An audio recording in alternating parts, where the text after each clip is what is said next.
You've probably been asked, what's your type? And answered with 4 letters. INTJ, ENFP. Maybe you've built part of your identity on it. Roughly 2 million people take this test every year. Fortune 500 companies swear by it. And here's the twist. Most personality scientists think it's closer to astrology than to psychology. So how did a test built by 2 women with no psychology degrees, inspired by Carl Jung, a psychiatrist turned psychologist from Switzerland, fascinated by alchemy and Gnostic heresies, become the most popular personality assessment on Earth? Buckle up, this one's a rabbit hole.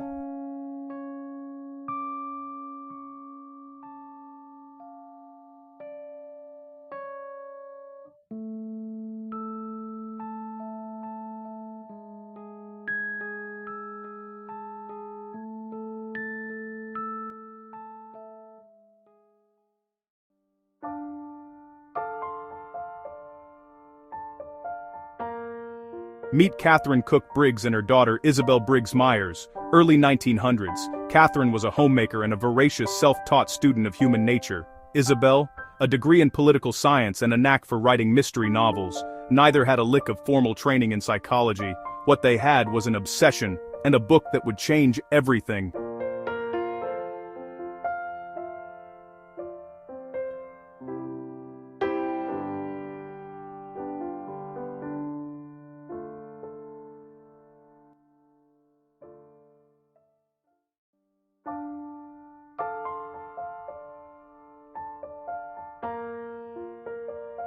In 1921, the Swiss psychiatrist Carl Jung published Psychological Types. Katharine read it and reportedly declared, "This is it."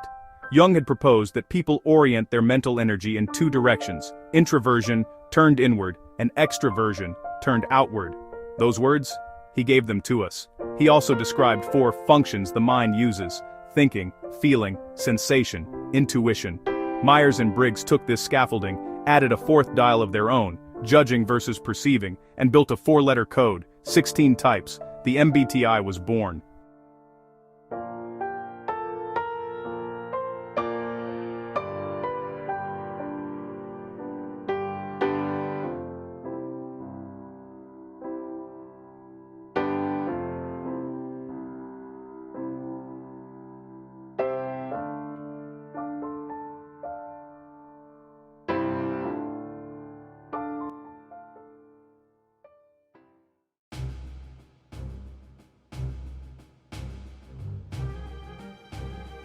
But here's the nuance. Jung likely had mixed feelings about how his ideas were applied.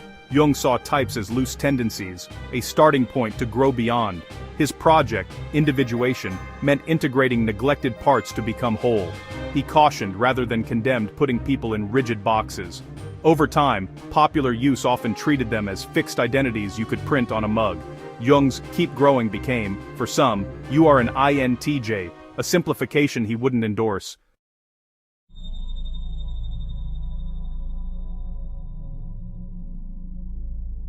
Now for the part nobody puts on the corporate slide deck. Before Jung ever wrote about types, he traced the very same psychological split back through history, into early Christianity and Gnosticism.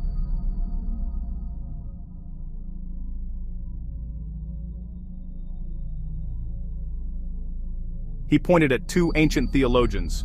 Tertullian, a fierce Latin thinker who, Jung said, sacrificed his sharp intellect to embrace faith beyond reason, and Origen, a Greek scholar so devoted to the spirit that, according to legend, he took a blade to his own body to free himself from the flesh. 2 men, 2 opposite temperaments, one turned inward against his mind, the other outward against his body. Jung saw them as the introvert and the extrovert, 17 centuries before the office personality quiz.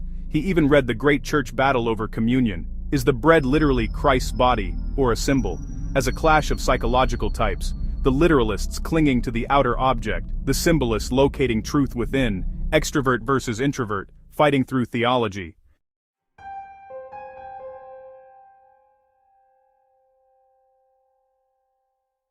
Okay, but does it actually work? Let's put it on trial. Exhibit A. Reliability.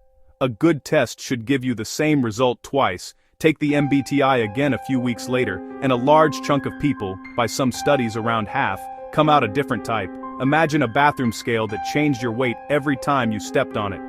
Exhibit B. False either or. MBTI says you're thinking or feeling, but real human traits aren't light switches, they're dimmer dials. Most people sit in the middle, score 51%, thinking, and you get slapped with the same T as someone at 99%.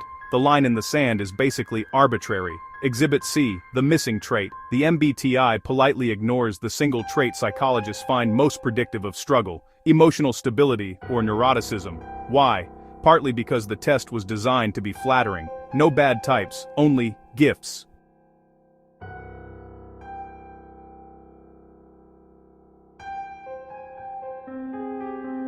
Meanwhile, the model academic psychology actually trusts the Big Five, is less fun, has no cute four-letter code, and won't tell you you're a rare misunderstood genius, which is exactly why almost nobody's heard of it.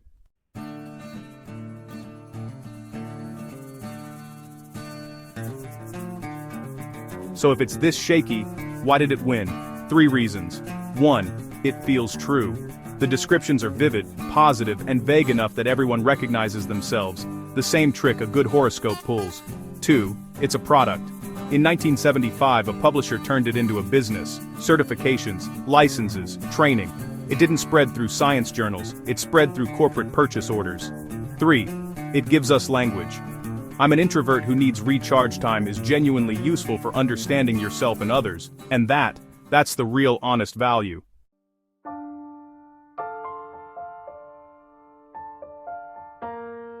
So here's the fair verdict: the MBTI is a great mirror and a lousy measuring tape. As a shared vocabulary for talking about how you tick, helpful. As a scientific instrument that predicts your future or should decide who gets hired, not so much. It's not evil, it's not useless, it's just been asked to be something it isn't. Katharine and Isabel weren't frauds, they were passionate outsiders who caught something real about human difference and built a language millions still find meaningful. The mistake isn't using it, the mistake is confusing "this resonates with me" with "this is proven," and knowing the difference between those two, that might be the most useful personality trait of all.